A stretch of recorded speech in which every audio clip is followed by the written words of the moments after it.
บายดีเด้อสบายดีFCเบิร์ดสุขุสุคนขอมาติดตามซองใหม่ของนี่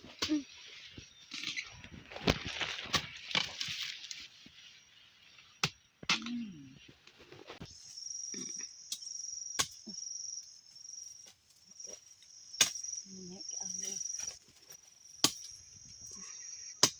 ไม่ได้ถือเสียงมาเอากระถางเนาะมันได้เสือพยางก็ใส่พ้องไผ่แล้วอย่าบ่เสียมือนี้มืออื่นทับประกันบ่ว่าแล้วจักเปอร์เซ็นต์จักเปอร์เซ็นต์100%1,000%ล้านเปอร์เซ็นต์โอ้อายบ่หล่ออายบ่รวยแต่น้องคือแสงดาวในคืนลมช่วยกินข้าวเรียบร้อย สบายดีเด้อสบายดีสบายดีสามีสวัสดีแซลมอน ทำธุระยังไม่เสร็จนี่เด้อไปเอาหน่อไม้ไปสบายดีเด้อ FC เบิร์ดสุกคนไปเอามาผ่าให้เนี่ยสบายดีเด้อสบายดี FC เบิร์ดสุกคนขอมาติดตามซองใหม่ของน้องนูจ้าตอนนี้เวลา12 โมงแล้วนะได้12 โมงนะพามาเดินที่เอาหน่อไม้ในส่วนของเอง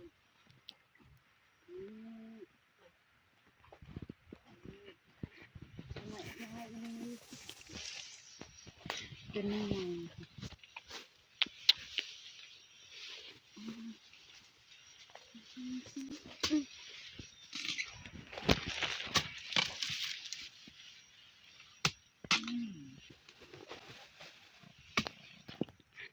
นี่หน่อไม้งามเรียบร้อยได้1 2 3 4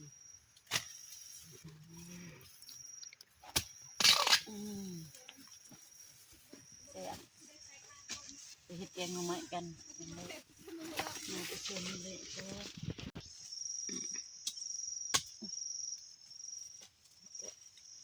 นี่เอาเลย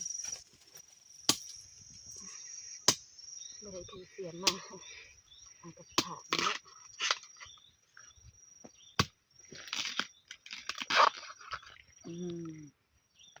มาถือเลยใช่แล้วเนาะ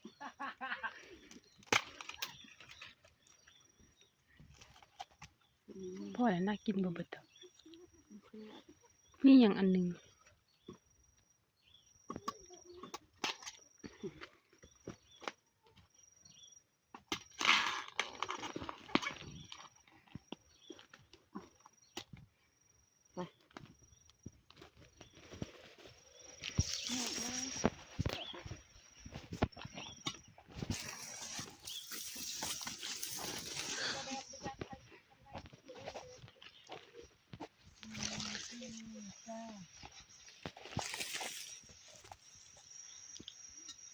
พอแล้วเนาะ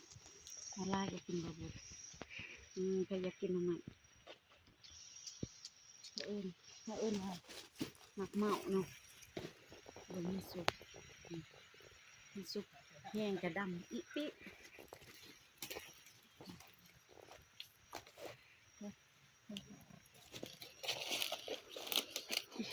จกแป๊ก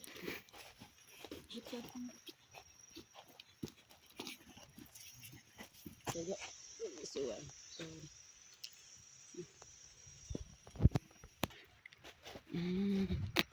เดี๋ยวน้องนูจะพาไปเบิ่งสวนเด้อทุกคนมาเบิ่งสวนน้องเต็มแต่หญ้ามีแต่หญ้าลาย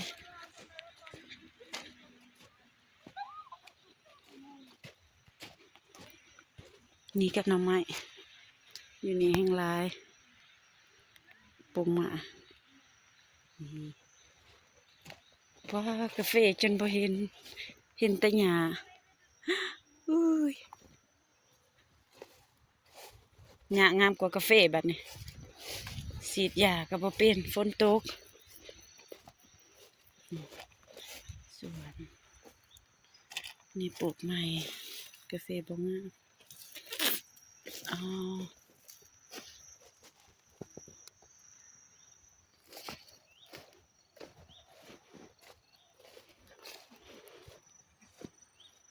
นี่เบื้องปลูกใหม่ปลูกแล้วรอบทำอิฐกับมูลักหมดมาซ้ำเติมรอบที่สองมาทันได้ใส่ปุ๋ยเถื่อฉีดหญ้าก่อนนี่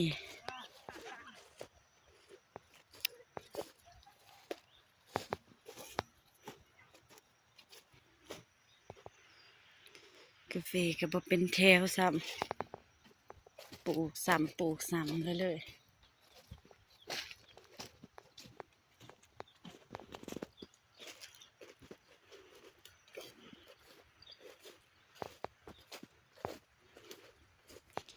นี่ก็เก่าหมากอยู่บ่หลายบ่มากคือกาแฟคนอื่นเนาะเพราะว่าบ่มีปุ๋ยใส่หากำลังใส่เท่อเดียวบ่ได้ใส่ปุ๋ยไทยใส่ปุ๋ยเวียดก็แพงนะนี่เสียหญ้าออมกบถ้าฝนตกก็สิบ่ได้ฉีดบัดนี้สิตัดเอาหญ้าหกเต็มหญ้าอันนี้ฉีดก็ตายกาแฟสุกเสียดายเด้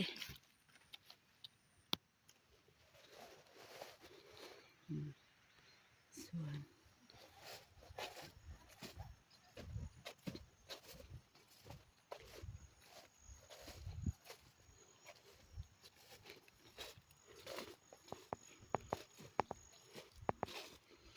เฟยบ่มากนะมันมีแต่ใบเบิ่ง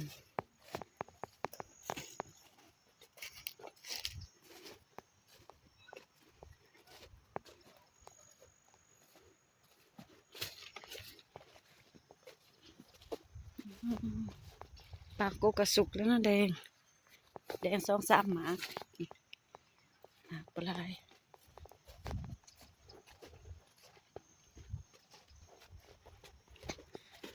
โอ้ยหญ้าเต็มเลยพุดแดงกาแฟสุกไวแท้สิฮอดยามเก็บกาแฟแล้วมันสิฮอดยามแล้ว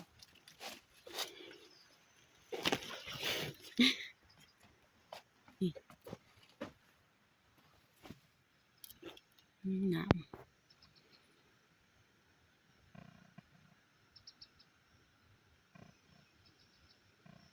ำกาแฟเสร็จอยู่กินก่อน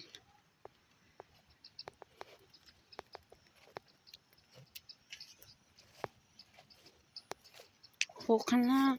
โอ้หญ้านี่เขียวอีกจึงเห็นกาแฟซ้ำ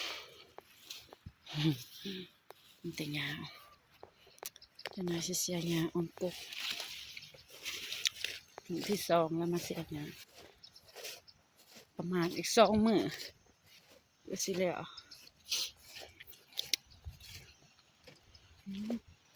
มันคุมคุจิโร่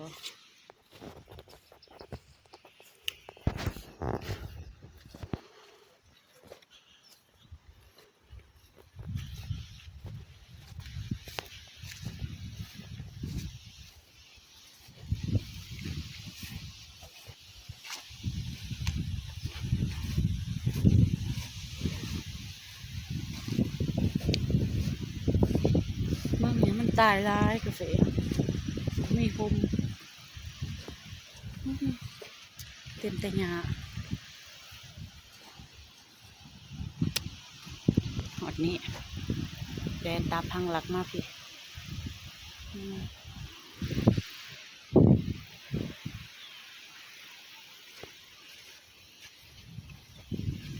เขาเบื้องนี้ส่วนเขากับฮุกคือกัน เบื้องนั้นละสีดหญ้าอยู่ไม่ทันได้ตายยามนี้สีดหญ้าบ่อยากได้ปานใดฝนตกหลายสีดกับบ่ตายเสียยาซื่อๆส่วนหลายมีแต่ตัดกาแฟกบเก่าของน้ำปกติสามันไหลกระหมากอยู่บางกกกับแบบนี้ ขี้ได้เฮีย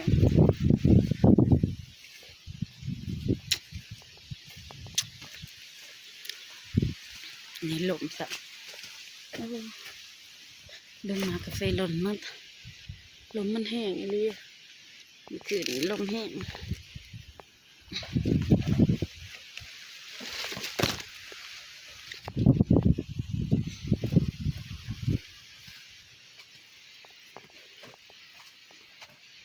นี่ตัวห้าปลูกมันก็ชั้นนี้นี่กุกเก่าแล้วชั้นนี้กาแฟมันก็สิแตกต่างกันตัวปลูกใหม่ตัวเก่าแล้วหญ้าเขียวอะแถวอ่ะเบื้องนี้มันจะเป็นผู้หน่อยเขาเอิ้นว่าผู้หน่อยมันสิหน่อยแต่มันก็ใหญ่อยู่ได้ นี่ปลูกกบทองไว้ดินจ้ะบ่ใหญ่ปานใดปลูกกาแฟประมาณ3,000 ป่า4,000นี่แหละเหยียบเลย4กุกกะ4จะปลูกใหม่เพราะฉันมากนี่กุกงามก็งามแต่บ่งามก็บ่งามกาแฟมันงามบ่เสมอตัวแบบนี้เราสิตัดออกหมดมันบ่งามจงปะแต่ตัวงามๆไปเพราะว่าเราปลูกใหม่มันก็สิใหญ่แล้วเด้กาแฟจิรอกัดเสียดายอีหลี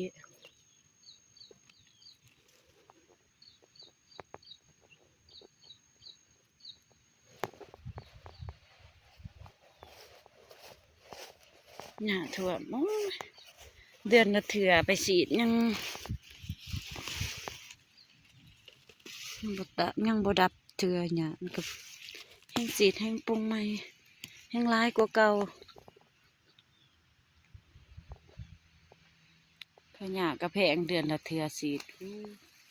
เถื่อหนึ่งฉีดแก่2 ตุกว่าหญ้ามันหนา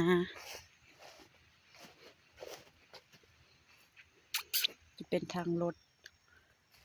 ทางรถเข้าไปสวนนี่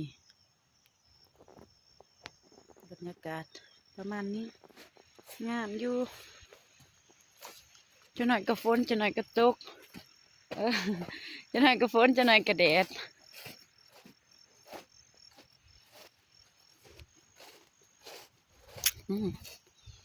กาแฟ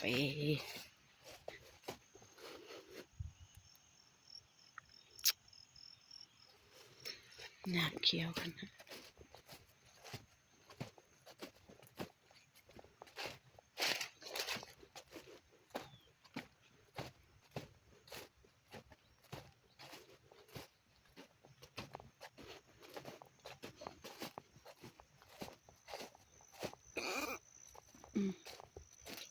ข้าวอิ่ม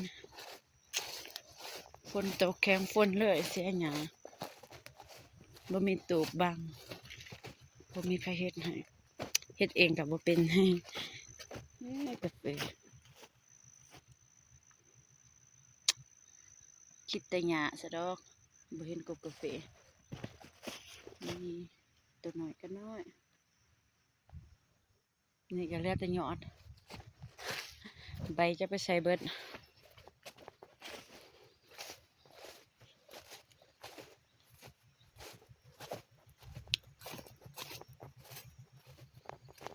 นี่ตูบเก่า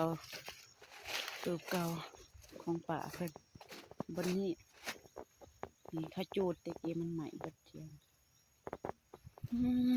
มเพียดำๆนี่กะโพดโพ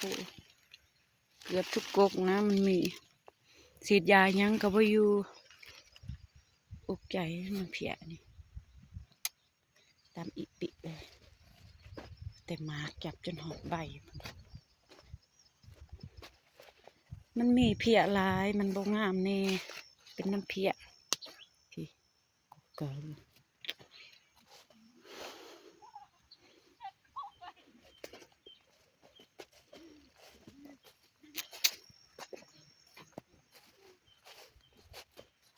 ดินประมาณ1.8 เฮกตาร์น้อยหนึงบ่เต็มเฮกตาร์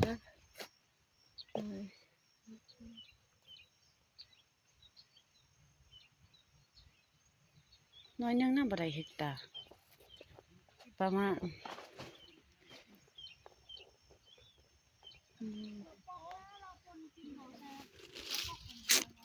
มาคุกกกแบบนี้แค่แน่กาแฟบ่มีแถวเลยปลูกไปตามปลูกตามเก่าเราก็บ่ถือคือเก่าว่าเฮาเฮ็ดแถวใหม่ของเราหั่นแถวใหม่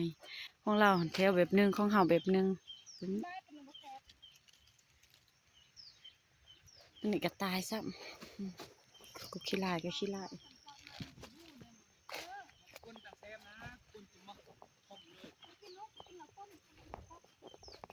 โอ้ลงมือแล้วเนาะลงแล้วเนาะยานบ่ได้กินแล้วปนซะเนาะทีนี้ใหญ่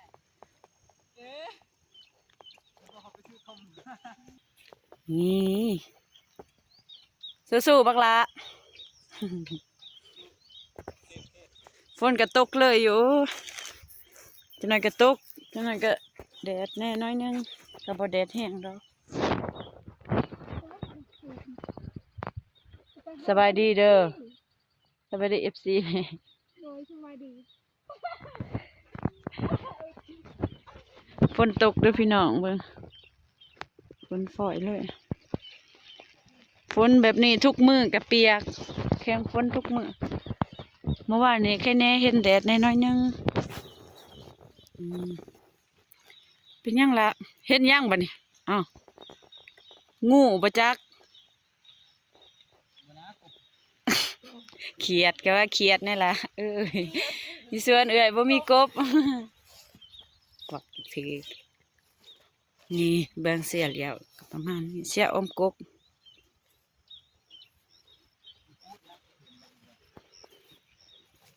ใส่หมวกเลยติหมวกเสือฮะแล้วก็เจ็บหัวซ้ำฝนมันมาเฮาก็ใส่บัดฝนบ่มาก็ปลดออกนี่หน่อไม้2 กอนี่กอหนึ่งนี่กอหนึ่งปลูกทรายแดงมันได้เสือพยางก็ใส่พองไผ่แล้วอย่าบ่เสียมื้อนี้มื้ออื่นรับประกันบ่ว่าแล้วจักเปอร์เซ็นต์จักเปอร์เซ็นต์100% 1,000%ล้านเปอร์เซ็นต์โอ้แล้วอยู่บ่หญ้าหกเป็นหกนี่เบิ่งมากาแฟสุกแล้วคันเล่มก็ได้อยู่ประมาณ2 โลตัวสุกนี่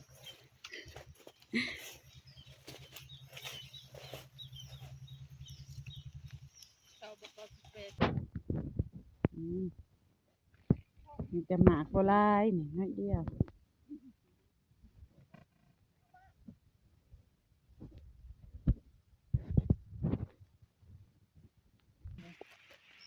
ทายผู้ดินให้ตกแห้งดีแล้ว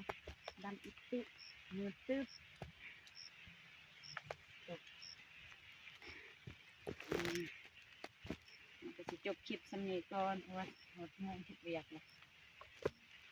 ใจก็ขอให้ FC เบิดทุกคนค่ะติดตามน้องนี่เด้อเป็นกำลังใจให้เป็นกำลังใจให้น้องนี่ฝากกดไลค์กดแชร์หน่อยเด้อสวัสดีเด้อ